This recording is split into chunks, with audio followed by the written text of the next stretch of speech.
Patrik Laine's season so far has been an absolute disaster. After being healthy scratched by the Columbus Blue Jackets on Sunday, Patrik Laine's career has come to a major crossroads. And the most troubling part about that healthy scratch was how much it was deserved. With only 3 points in 9 games and now getting healthy scratched, what does Laine's future look like with not just the Blue Jackets but the NHL? Could we see another Patrik Laine trade in his young career? And what happens next, as it looks like a second NHL team is losing faith in it? Well, make sure you watch till the end, because we're going to be dissecting every little detail of this story, and hit that subscribe button if you're new for more hockey and trade rumor content just like this all throughout the year. Now, this Blue Jacket season, just like Laine's season, has been an absolute embarrassment. The team went out in the offseason, got Damon, Severson, and Ivan Provorov to try and bulk up that defense, but they still sit in the bottom of the Metro. Through 19 games, they sit 29th in the entire NHL, and somehow are actually worse than they were last year. After their first 19 games last season, they had a 7-11-1 record. Still not good, but they had 3 more wins than they had at the same point. That's just embarrassing. And in the search for answers for Columbus, head coach Pascal Vincent has made a lot of controversial decisions over the past couple weeks. On November 4th, he benched Johnny Gaudreau for the remaining 16 minutes of the third period. And on November 16th versus the Arizona Coyotes, he also did the same to Patrik Laine and Gaudreau, with Laine sitting the last 10 minutes. The craziest part about that is that the Blue Jackets were down 2 goals and they sat both Johnny Gaudreau and Patrik Laine. But especially in Laine's case, he really didn't have any excuses. He sat more than Gaudreau in that last little bit, did not play when he needed to, and the fact that Laine is not playing when the offense is needed, that's a little bit scary. But when we do look at that season-wide total, Patrik Laine has been one of their least effective players. And what's crazy is starting the year, Patrik Laine was their first-line center, playing top center minutes, and wanted to be that natural center that Columbus needed. And in his first 4 games, he would be okay in that role. He got a goal and an assist, but wasn't really looking all too effective, and then got injured versus the Calgary Flames and would miss a few weeks. He would come back and in his first game would get a goal versus the Detroit Red Wings. But 3 games into Patrik Laine returning from injury, he was already back on the wing and the center experiment was already failing. But even on the wing, things weren't working out. In that game after that tweet against Pittsburgh, he was a -2, got 4 shots, sure, looked a little bit engaged, but wasn't what the Blue Jackets needed him to be. Then you go into the game on the 16th where he would eventually get benched, and you saw that they actually put him back at center to try it again, alongside Gaudreau and Shinnikov versus the Arizona Coyotes. And how would that game go? Well, he would end up being benched in the final 10 minutes, would be a -1, and would have a season low of time on ice with 12 minutes and 36 seconds. So putting him at center didn't work, putting him at wing didn't work, putting him at center again didn't work. And early on in the first and the last game that Laine played, he would end up taking a penalty against John Carlson, just a lackadaisical hooking, and I'm sure that Columbus did not like that. I'm sure this play also didn't leave Columbus too happy. 2-1 Washington, 4-on-4 here. There's 2 different defenders right on the side. Here comes Patrik Laine swooping in. He decides to come in as the 3rd defender on 1 guy, leaving Alex Ovechkin wide open, and he makes it 3-1. And in that Washington game, it would again be a low in ice time for the season with 12 minutes and 21 seconds after being a -1 with 2 penalty minutes and 0 points. And with that, Patrik Laine's start of the season has been an absolute apocalyptic disaster. At 25 years old, you can see, of course, what he's been able to do this year in 9 games, a total of 2 goals, 1 assist, 3 points, and a -6. Not where you want to be. And when we look at the advanced stats, 5-on-5 for the Columbus Blue Jackets. In terms of 60 minutes, the expected goals for Patrik Laine is 18th on this Blue Jackets team, below Eric friggin' Goodbranson. And when you look at the defensive side too, it doesn't really get too much better with a 3.44 rate. Patrik Laine 19th worst defensively on this Blue Jackets team, which isn't too much of a surprise, but it definitely is disappointing.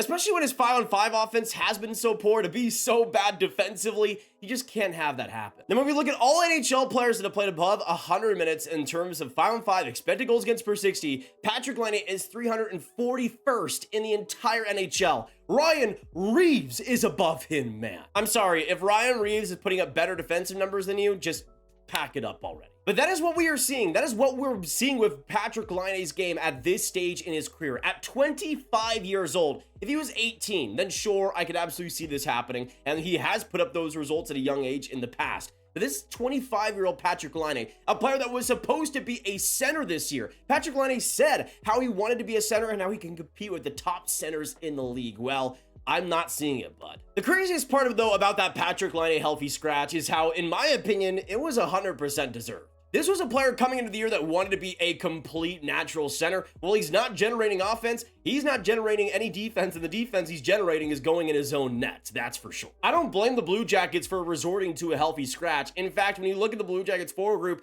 there are so many other guys that have played better than Laine this season and deserve a lineup spot more than him so far. Sure, you could have times in the past where he's not putting up defensive results, but at least he's scoring goals. At least he's producing. With Laine, he doesn't even have that this season. So much of his game is confidence and relentlessness and knowing that he is the best player on the ice. And with Laine, we've seen in the past how that lack of confidence has gone such a far way in kind of deterring his potential. This year, I mean, I don't even know what's going on with Columbus. It has been a disaster, a train wreck in every single way, going from Babcock to Vincent to the results so far. But with Laine, they really had no other choice. Even with Gaudreau as well, too. Those guys have been a masterclass in just dumpster fires. I mean, they have been so bad, so inconsistent that it's just not acceptable. But that's the thing with Laine. He's making $8.7 million and on the cap for the next 3 seasons. But this is the time for Laine to really be proving how much he is worth, especially going into like age 28 when he'll go into free agency. This is the time to really pad those stats, really look good offensively, really show what you're made of at the very least. And we just haven't seen Patrik Laine be that guy in so long now.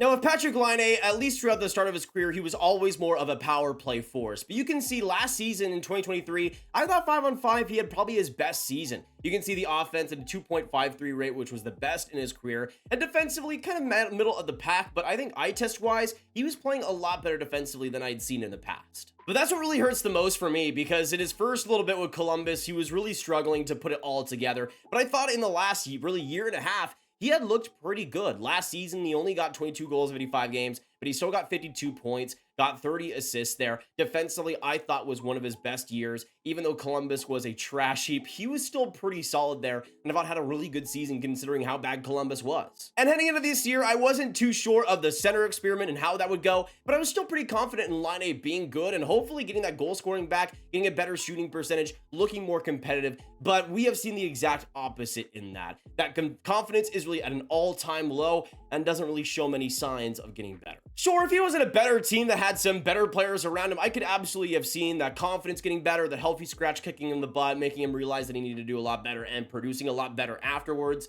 But this is the Columbus Blue Jackets we're talking about. And this team has been awful in almost every single way. Not only is he not going, Johnny Gaudreau up until recently was not scoring zilch. This is a disaster of a Columbus team right now, and Laine sure could play better in the future, but I don't know if the results really come this year. So far with Columbus, it's about as bad as you could be, and I don't really see Laine getting too much better because of it. Especially when you consider that most of Columbus's better forwards like Marchenko, Werenski, and Fantilli are on that first line playing together, and I don't really see many reasons to cut them off and pair them with different players. They have been brilliant and are really carrying Columbus's offense in a lot of big ways. But honestly, I'm just sad that at age 25, we're still seeing this happen with Laine, still seeing controversy come over his play, over his playing time, and how he's playing. You look at the potential of this player, how good he was, especially early in his career offensively. And we should not be having this problem. This is a generational shooting talent on our hands here. And the fact that his career has kind of just been as average as it has been after its an unreal start is one of the most disappointing things. Patrik Laine should be one of the best goal scorers, one of the best snipers, one of the best offensive players in the entire NHL. We saw it in his rookie season. 36 goals, 64 points in the 73 games, and then 44 goals the year after. But he hasn't been able to reach even 35 goals since. And to me, just that disappointment throughout his entire career, the controversies, the trades, the lack of playing time, the start in Columbus, it's all just been so inconsistent and so much worse than a player of Laine's skill set and talent deserves to have. And for us as NHL fans, man, I just feel like we deserve better than what Laine has been able to put up these past couple of years. The talent that this player has is still unreal, and I still think can be tapped at any time. But the problem is it hasn't been able to stay consistent, and all these promises about being this complete player and being consistent in the future have not come. Sure, have injuries affected his year? Absolutely, but the best players get past that, and they work around that. With Laine, this season has had injuries, it's had inconsistencies, it's had horrible offensive and defensive play, and it's been about as bad as you could have wished for. And going on recently from NHL Watcher, a quote from Friedman talking about Columbus on the 32 Thoughts podcast. You can see this is an organization coming to a crossroads. I don't know what that's going to mean, what changes it's going to mean, especially in season, but you can see it coming. One way or the other, changes are going to come. Now, personally for me, that quote means a lot of potential managerial changes, but of course, those changes come onto the team as well. And you see the current leadership group,